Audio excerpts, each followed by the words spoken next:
नमस्कार, welcome to अर्थनीती media channel बसके. राज्यसेवा पूर्व परीक्षा टार्गेट 6 जुलै. या संदर्भात आपण बरेच इनपुट्स टेलिग्रामवर पण टाकत असतो सतत किंवा युट्यूबवर दिलेले आहे त्याच्या अगोदर. आता मात्र एक थोडी वेगळी दिशा घेऊन येतो तुमच्यासमोर. तुम्हाला समोर दिसत असाल आयोगाचा प्रश्न आहे 2022 या वर्षीचा आणि राज्यसेवा पूर्व परीक्षा राज्यसेवा प्री याचा हा प्रश्न. आता होते काय, जनरली आपण पीओक्यू अनालिसिस करतो, पीओक्यू एक्सप्लेनेशन करतो, कन्सेप्ट क्लिअर करतो, फॅक्ट्स पाठ करतो, सगळं असं करूनही राज्यसेवा पूर्व परीक्षेला त्यातही मी पर्टिक्युलरली इकॉनॉमिक्सबद्दल बोलेल. पाहिजे तशी मार्क्स येत नाहीयेत किंवा एक ॲव्हरेज लेवललाच आपण अडकतो, त्याच्या पुढे जातच नाही. आणि यामुळे काय होतं, ओव्हरऑल जो स्कोर आपला पूर्ण जीएसचा तो सुद्धा कुठेतरी ॲव्हरेज लेवलला येतो आणि मग कट ऑफ क्रॉस होत नाही आणि फायनली मग आपला रिझल्ट येत नाही. त्यातही विशेषतः जुने विद्यार्थी बघा 3-3, 4-4 वर्ष अभ्यास करतायत. इव्हन त्यांच्या 4-5 प्री झाल्या आहेत, काही जणांच्या 1-2 मेन्स झाल्या असतील. असं असूनही परत अजून ते प्री देत आहेत. एकंदरीत काय, मला तुम्हाला सांगायचं की इकॉनॉमिक्स बाबत फक्त content, conceptual clarity, factual data part किंवा बजेट आणि सर्वे या गोष्टी तर महत्त्वाच्या आहेत, पण फक्त यावरच रिझल्ट येत नाही. तर बियॉन्ड दॅट अशी काहीतरी एक गोष्ट आहे जी मला ऑब्झर्व झाली आणि मी तुमच्या समोर ती मांडावी अशी मला वाटलं, म्हणून मी समोर घेतोय. इथं बघा, फक्त कंटेंटवर, इन्फॉर्मेशनवर किंवा कन्सेप्च्युअल क्लॅरिटीवर प्रश्न सुटतो का, तर अजिबात नाही. 3 ऑप्शन्स आयोगाचे जे आहेत किंवा 3 पर्याय म्हणतो आपण त्याला, 3 स्टेटमेंट, त्यापैकी 1 किंवा 2 हे आपल्याला clear cut information base, conceptual क्लॅरिटीवर सुटतात. पण त्याच्या पलीकडे अजून एक घटक मला फाइंड आउट झालाय की जे की पहिल्यांदाच आपण परीक्षेत बघतो. म्हणजे तुम्हाला या सगळ्यावरून एक गोष्ट इथं लक्षात येईल, इकॉनॉमिक्सचे मार्क्स कमी येण्यामागे 2 घटक रिस्पॉन्सिबल आहेत. नंबर 1, सरळ तुमची रीडिंग कमी आहे, तिथं तुमचं रिव्हिजन पडलेलं नाही आहे. म्हणजेच काय, तर तुमचा कंटेंटच वीक आहे किंवा तुमची इन्फॉर्मेशन ही अपूर्ण आहे आणि म्हणून याच्यामुळे काय होतात, मार्क्स कमी येतात. हा पहिला मुद्दा. पण ह्याच्यावर ओव्हरकम केलेलं आहे बऱ्याच विद्यार्थ्यांनी. खूप जास्त वाचिंग केले, 2-2, 3-3 पुस्तक, कन्सेप्च्युअल क्लिअरिटी आहे, कुठलाही कन्सेप्ट विचार सांगतायत, डेटा पार्ट आहे, इन्फॉर्मेशन ह्याच्यावर हा नाही. पण हा एक मुद्दा आहे ऍक्च्युली, बऱ्याचपैकी हा प्रॉब्लेम नाही तुमचा, हा सोडून द्या 2 मिनिटासाठी. आता ह्याच्या पलीकडे काय प्रॉब्लेम आहे, तुम्ही म्हणाल सर याच्यावर आम्ही खूप काम करतोय, अजूनही वेळ आहे, तो करतोय, तर मग स्कोर वाढेल का? त्याच्या पलीकडे जर स्कोर वाढायचा असेल तर बघा, काही गोष्टी आपण ज्या कन्सेप्ट याच्यामध्ये परीक्षेत बघतो, जस्ट मिनिट, हा काही कन्सेप्ट ह्या परीक्षेत बघतो तर त्याच्यामध्ये 3 अँगल पाहायला मिळतात. एक म्हणजे अंडरस्टँडिंग, दुसरं म्हणजे ऍप्लिकेशन, तिसरं म्हणजे कोरिलेशन. ह्या तिन्हीवरही काम करूनही परीक्षेला गेलात तरीही प्रश्न सुटत नाही. त्याचं काय कारण आहे बघा, काहीतरी एक नवीन अँगल आयोगाने जिथे विचारलेला असतो, एक नवीन अप्रोच आपल्या समोर असतो. टॉपिक आणि कन्सेप्ट सेम आहे बरं का, तोच टॉपिक, तीच कन्सेप्ट, सगळं तेच आहे, पण एक काहीतरी नवीन अँगलच आपल्या पहिल्यांदा समोर आलेला आहे. जसं की मी एक्झाम्पल घेऊन तुम्हाला आता सांगेल, शाश्वत विकास हा टॉपिक आहे. तुम्ही MDG, SDG पाठ करताय, इव्हन शाश्वत विकास कन्सेप्ट पण क्लिअर आहे. मी आता तुम्हाला तोच मुद्दा क्लिअर करतोय की कन्सेप्च्युअल क्लिअरिटी आहे सगळ्या बाजूनं. आणि आपण आत्ता जे ह्याच्या आधी अभ्यास केलेला आहे, जेवढ्या एक्झाम दिलेल्या आहेत त्याच्यामध्ये टॉपिक तोच होता जो आपण अभ्यास केला आहे. पण त्याच टॉपिकवर, त्याच कन्सेप्टवर आयोगाने यावेळेस काहीतरी एक नवीन अँगल, नवीन अप्रोच टाकलाय. हे आपल्यासाठी कधीही वाचण्यात आलेलं नव्हतं. आणि मग अशा गोष्टी आल्यानंतर त्याच्यावर विचार करायला वेळ लागतो. विचार करूनही त्यातून योग्य उत्तर काढायला वेळ लागतो किंवा मग तिथं आपण कमी पडतो आणि उत्तर चुकतं. म्हणजे हा डेटा एवढा अख्ख्या महाराष्ट्राचा असतो, तो आपलाही असतो आणि याच्यावरच सगळ्यांसोबत आपले मार्क येत आहेत. पण आता मात्र कुठंतरी आपल्याला याच्यावर काम करावं लागेल. एक नवीन अँगल आणि अप्रोच तोच तुम्हाला देतोय. आणि हे सगळं नवीन अँगल आणि अप्रोच नेमका काय आहे, ह्याच्यासाठी आपल्याला आयोगाची आत्ता झालेली PYQ हे बघावं लागतील. म्हणजे नेमका क्वेश्चन पॅटर्न काय, आयोगाची डेप्थ आणि डिफिकल्टी लेवल काय, हे आपल्याला कळेल. त्यासाठी डायरेक्टली तो प्रश्न घेतलेला आहे. बघा आता टॉपिक तोच आहे, सेम जे आपण अभ्यास केलेला आहे, शाश्वत विकास, MDG, SDG तुम्ही आतापर्यंत इतकं बघितलेला अभ्यास केलेला आहे. त्याच्यावर बघा प्रश्नाचं स्वरूप कसं आहे. भारताने अतिशय समपद्धतीने दारिद्र्यात घट केलेली आहे. म्हणजे एकूण MDG बद्दलचं बघितलात तर हे आपलं इकॉनॉमिक्स गाईड पुस्तक आहे, त्याच्यात एवढं सॉर्टिंग करून व्यवस्थित तुम्हाला MDG, SDG दिलेलं आहे. हे MDG ज्याच्यावर प्रश्न येतो. अतिदारिद्र्य किंवा तीव्र दारिद्र्य आणि उपासमार अशा 2 गोष्टी केलेल्या आहेत इथं MDG फर्स्ट मध्ये, म्हणजेच पॉवर्टी आणि हंगर ही हेडिंग झाली. त्यानंतर परत इथं बघितलं लिंग समानता किंवा महिलांचे सबलीकरण, एम्पॉवरमेंट, सशक्तीकरण ज्याला म्हणतो आपण, एम्पॉवरमेंट, हे पण इथं क्लिअर केलेलं आहे. आता ह्याच्यावरच प्रश्नांकडे जाऊयात आपण. 2 गोष्टी MDG आहेत, तुम्हाला पाठ आहेत, पण प्रश्न बघा आता. MDG म्हणलं की तुम्ही खुश व्हाल, सर जसा तसा चार्ट पाठ केल्यामुळे हेडिंग पाठ केलेला आहे. पण राज्यसेवेची डेप्थ बघा आता. भारताने अतिशय समपद्धतीने दारिद्र्यात घट साध्य केलेली आहे.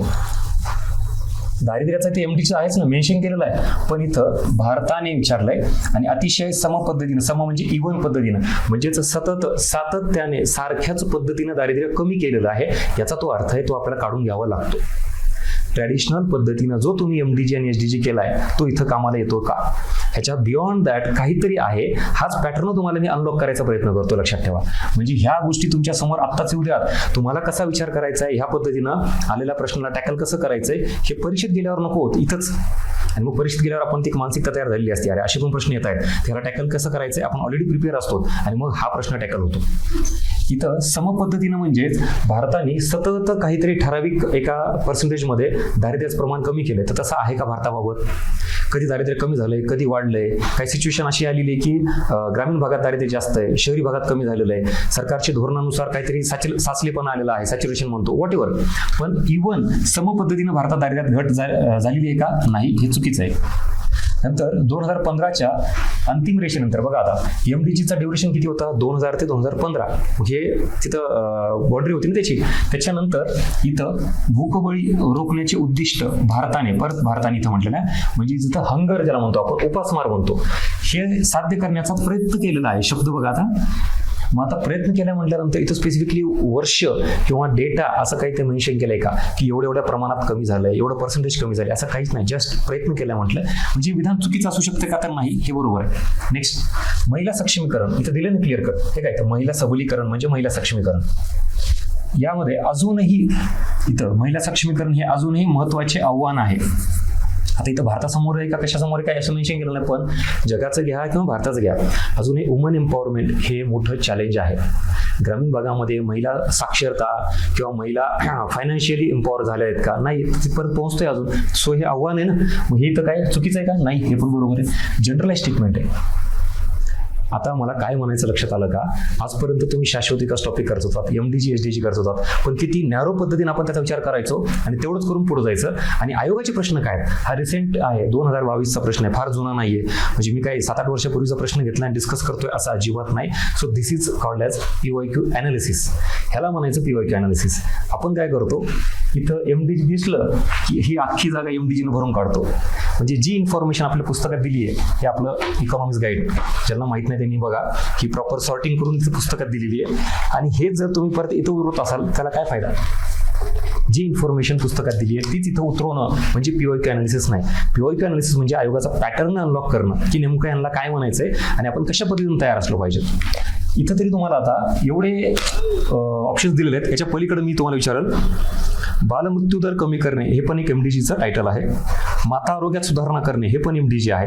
पुढचं विधान असू शकतं सरळ की भारताने माता आरोग्य सुधारण्यामध्ये प्रयत्न केले आहेत किंवा बऱ्यापैकी सरकार प्रयत्न करतोय किंवा अजूनही यश मिळालं नाही, असे जनरल स्टेटमेंट.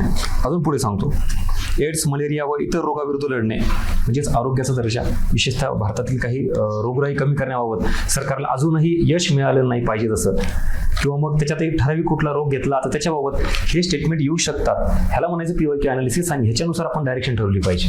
अजून उदाहरण देतो, पर्यावरणीय शाश्वता साध्य करणे, टिकवणे, हे पण एमडीजी आहे ना, एन्श्युअर एन्व्हायरमेंटल सस्टेनेबिलिटी. मग भारताबाबत काय सिच्युएशन आहे? दिल्लीत बघा किंवा काही मेट्रो सिटीज बघा, पर्यावरण वाढतंय, आपला एअर इंडेक्स कसा आहे, याच्यावरून मग एक जनरल स्टेटमेंट इथं आयोग करू शकतं की भारताबाबत अजूनही वायू प्रदूषणामध्ये पाहिजे तेवढं यश साध्य करता आलं नाही. मग हे चुकीचं का बरोबर आहे?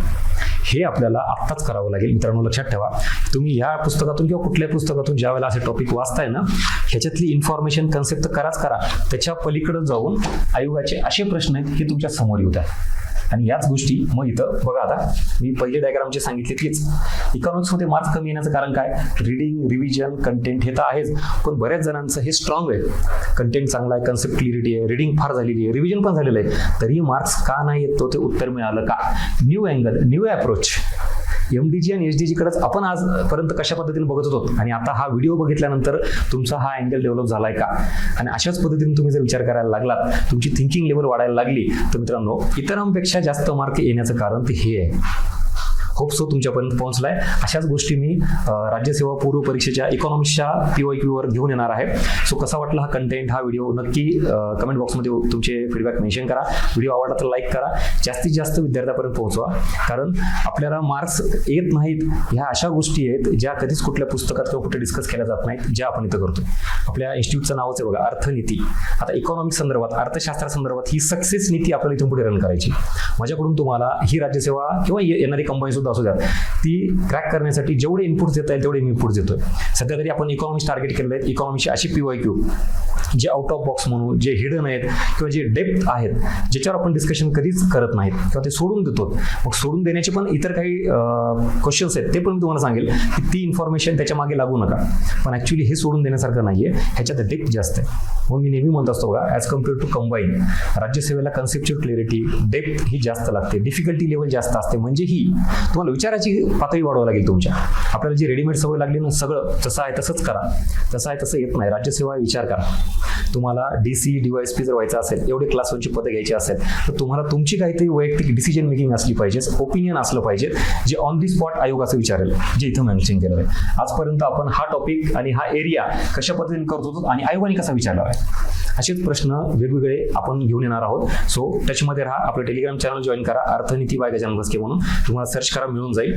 आणि हे टेलिग्राम YouTube चॅनल पण सबस्क्राईब करून ठेवा. असाच कंटेंट तुम्हाला इथून पुढे पाहायला मिळतो. ठीक आहे. आणि याच्यावर एक सगळ्यात महत्त्वाचा अपडेट तुम्हाला, याच आपल्या राज्यसेवेसाठी 28 तारखेला फक्त इकॉनॉमिक्सची रिव्हिजन बॅच स्टार्ट होती आणि ती पण completely based on PYQ analysis.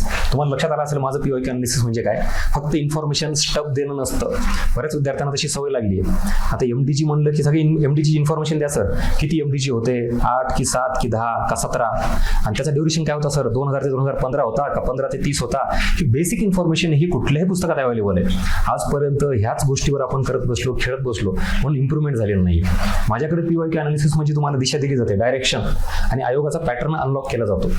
पुस्तकात जी इन्फॉर्मेशन तीच वाचून दाखवणं म्हणजे PYQ अनालिसिस नाहीये. त्याला फक्त PYQ इन्फॉर्मेशन म्हणायचं, PYQ एक्सप्लेनेशन म्हणायचं. मी ह्या सुद्धा गोष्टी सांगितलेल्या आहेत तुम्हाला. डिफरन्स बिटवीन PYQ एक्सप्लेनेशन आणि PYQ अनालिसिस हे पण आपल्याला कळणं गरजेचं आहे. ही काळाची गरज आहे.